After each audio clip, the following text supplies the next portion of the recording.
Okay guys, kekuatan Awakening Shiryu, kemudian apakah pertarungan dirinya dengan Zoro benar-benar bakal berlaku dan fungsi mata kiri Zoro yang telah tertutup selama ini. Semuanya kita akan bincang pada video kali ini. So, jom mula. Shiryu of the Rain tergolong dalam salah seorang Ten Titanic Captain dalam kru Yonko Kurohige. Sebelum masuk ke pengisian cerita, ini adalah sedikit info ringkas mengenai Ten Titanic Captain. Captain tu kata kunci guys. Ketua kepada Shiryu ini iaitu Yonko Kurohige. Dia kita boleh kata dah implement guna konsep yang hampir sama seperti sistem command yang Whitebeard guna di kapalnya dahulu. Hampir sama, cuma Yonko Whitebeard namakan konsep tersebut dengan nama Division Commander. Yonko Blackbeard atau Yonko Kurohige ini pula namakan ianya Ten Titanic Captain, dan Shiryu telah dilantik sebagai salah seorangnya yang dia telah memegang jawatan sebagai Second Ship Captain. Okey, Shiryu of the Rain asalnya adalah pegawai untuk World Government yang berkhidmat sebagai ketua penjara di Impel Down. Namun dia selalu buat kacau dalam Impel Down, mengganggu sistem penjara itu sendiri dengan suka-suka hati membunuh panduan di dalamnya, sehingga World Government anggap dia sebagai ancaman dan dia akhirnya telah disumbatkan ke level paling wanted iaitu level 6 di Impel Down. Tak pasti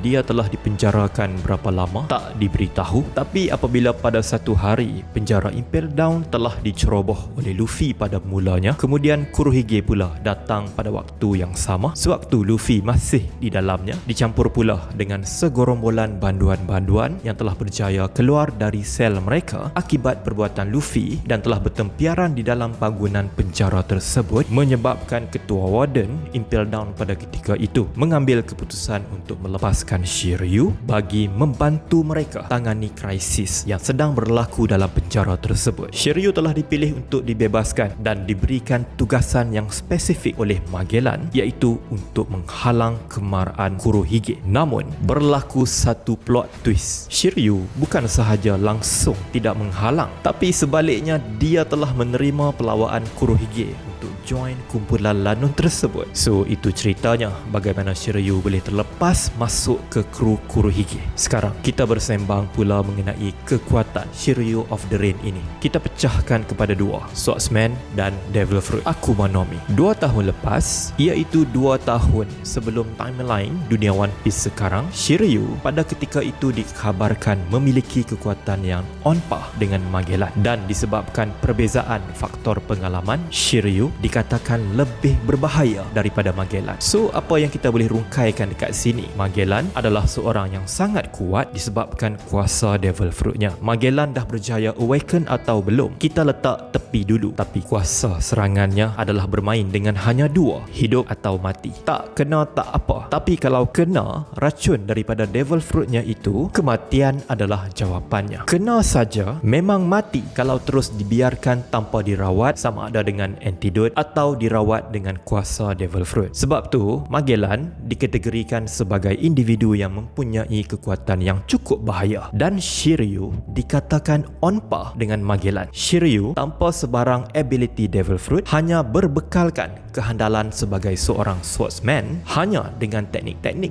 pedangnya. Dari segi destructive force, pada ketika itu dia berada di level yang sama dengan Magellan dan dikatakan lebih berbahaya daripada Magellan jika turut diukur dengan pengalaman pertarungan. Tambahan pula, itu cerita dulu, cerita lama. Sekarang Shiryu telah pun memakan dan telah memiliki ability Devil Fruit Suke-Suke no Mi yang menjadikan dirinya manusia halimunan sekarang. Seorang swordsman elite yang ada ability boleh menjadi halimunan. Sebenarnya kalau kita fikir-fikir balik, itu adalah sesuatu yang gila yang sesetengah daripada kita mungkin telah terlepas pandang akan kombinasi kedua-dua ni. Kali pertama kita lihat Shiryu guna teknik satu pedangnya, Itoryu miliknya, pada chapter 542 apabila dia bertindak menyerang pegawai penjara di situ, yang mereka ini diarahkan oleh Magellan untuk membebaskan dirinya dari level 6 penjara Impel Down dahulu. Kalau kita ambil kira faktor yang mana dia dah lama tak pegang pedang, kekuatan yang boleh dikatakan telah karat, kelajuannya pada ketika itu untuk slash beberapa orang pegawai penjara Impel Down tersebut kita boleh kata sangat laju. laju.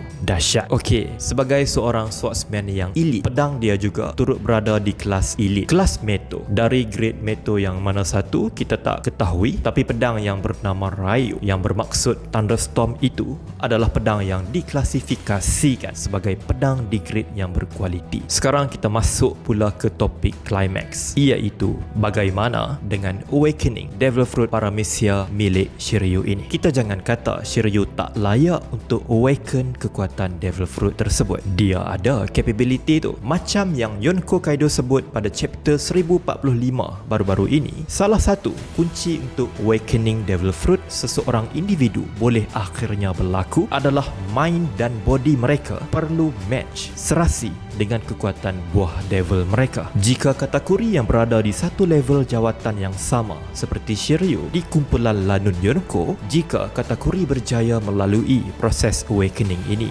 mengapa tidak untuk Shiryu? Satu-satunya faktor yang bagi aku berkemungkinan Shiryu belum mampu awaken kekuatan Devil Fruitnya hanyalah dia baru sahaja memiliki kekuatan Devil Fruit tersebut. Itu sahaja bagi aku. Kalau dia belum mencapai tahap awakening, dia masih di dalam fasa mengenali kekuatan sebenar Devil Fruit itu. Setelah betul-betul melatih badan dan mindanya untuk match dengan power halimunan tersebut, waktu tu dia akan awaken. Ianya bukan satu agenda atau misi yang mustahil buat Shiryu, dan boleh jadi juga Roronoa Zoro lah yang bakal menjadi individu yang akan membuatkannya berjaya awaken sewaktu pertarungan mereka nanti. Andai kata pertarungan ini betul-betul terjadi di masa hadapan, jika kita hampir pasti Luffy akan bertarung dengan Kurohige di masa depan, bermakna kumpulan Lanun Topi Jerami dan kumpulan Lanun Kurohige akan bertembung. Jika itu berlaku, Zoro pasti akan menjadi pihak lawan Shiryu. So, berbalik kepada awakening, untuk Akuma no Mi Shiryu, kita memang tak boleh nak buat andaian lebih-lebih untuk describe macam mana kalau ability Devil Fruit seperti Clear Fruit ini berjaya awaken. Apa dikata level yang lebih tinggi untuk manusia halimunan? Jadi secara teorinya, ini apa yang aku boleh berpendapat. Kita fahami keadaan ini satu persatu. Manusia halimunan ini, kalau belum awaken, Haki Ken Bunshoku masih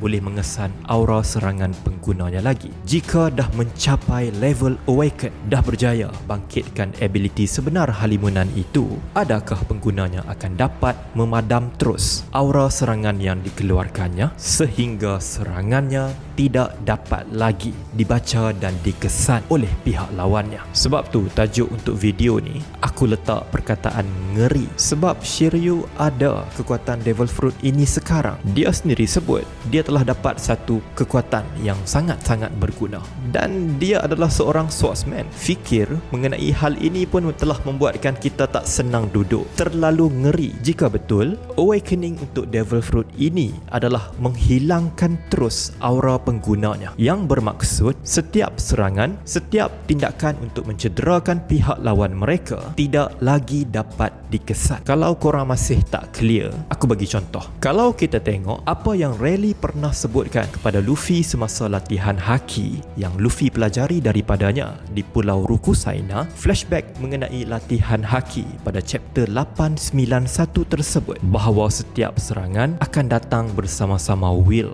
didatangi bersama-sama presence. Maksudnya, serangan tu kita boleh rasai ianya akan tiba walaupun kita tak nampak. Sekarang kita bayangkan bagaimana jika pertarungan Shiryu dengan Zoro benar-benar terjadi, dan bagaimana situasinya. Shiryu guna kekuatan halimunan untuk serang Zoro. Zoro pula sebagai seorang yang sangat alert berkat kebolehan Ken Bunshoku Haki yang dia miliki. Walaupun Shiryu menyerangnya dalam keadaan halimunan, Zoro kita yakin pasti masih boleh elak atau tepis apa-apalah, sebab serangan Shiryu walaupun dalam keadaan dirinya telah bertukar ke mod halimunan, namun serangannya seperti Rayleigh sebut, ianya pasti didatangkan sekali dengan will. So dalam keadaan halimunan sekalipun, serangan Shiryu, Zoro akan perasan ianya akan tiba walaupun dia tak nampak disebabkan will daripada Shiryu tersebut. Tapi itu jika Shiryu belum awaken. Teorinya di sini kita masih tak tahu apa ability sebenar Suke no Mi jika ianya dibangkitkan. Mungkinkah awakening untuk Devil Fruit ini sehingga membolehkan penggunanya memadamkan terus presence, aura, will yang didatangkan bersama-sama serangan darinya itu sehingga menyebabkan Zoro tidak lagi dapat mengesan dari arah mana serangan Shiryu akan tiba. Itu pertama. Keduanya, Shiryu juga seperti Zoro, kekuatan mereka tidak lagi sama seperti 2 tahun lepas. Jika Shiryu pada 2 tahun lepas dikatakan setanding Magellan, pada masa sekarang kekuatannya telah sangat-sangat banyak meningkat. Kerana apa? Kerana ketika dia di dalam kru Kurohige, dia telah bersama-sama mereka terlibat di dalam pertarungan yang sangat intens. Pertama, peperangan dendam yang melibatkan mereka berperang dengan Sakibaki kru Yonko Whitebeard. Keduanya pula ketika mereka menyerang Baltigo, headquarters Revolutionary Army, sewaktu mereka mahu menyelamatkan Burgess, yang sehingga mengakibatkan mereka telah bertembung dengan Cyberpol dan Marine. Jadi kedua-dua pertarungan berskala besar ini bagi aku telah banyak meningkatkan kekuatan Shiryu berbanding 2 tahun lepas. Jadi ianya terlalu mengerikan. Namun Zoro juga tidak sepertinya ketinggalan dari segi kekuatan jika mahu bertarung dengan Shiryu. Latihan bersama Mihawk sewaktu time skip, pengalaman pertarungan melawan komander pertama kepada Yonko Kaido, King, yang menyaksikan dia dapat akses kepada power up yang baru yang telah membuatkan dia menang melawan King. Bagi aku, itu faktor-faktor yang membawa kekuatan Zoro berada di level yang berbeza serta luar biasa. Dan jika Awakening Shiryu adalah betul seperti yang kita sembang tadi, terlalu ngeri dan dilihat mustahil untuk dia dikalahkan, kita jangan lupa Oda masih belum sehingga sekarang merungkai apa sebenarnya yang boleh atau mampu dilakukan oleh mata kiri Zoro yang tertutup tanpa sebarang jawapan setelah dia membuat kemunculan selepas time skip. Sama ada Oda sememangnya menyimpan sesuatu atau tertutupnya mata kiri Zoro itu tiada apa-apa yang istimewa pun belum dapat dipastikan sehingga sekarang. Even ketika pertarungan intens dengan King pun masih tidak terjawab persoalan mata kiri Zoro ini. Cuma bagi aku, persoalan ini ada motifnya yang tersendiri dan bukan saja-saja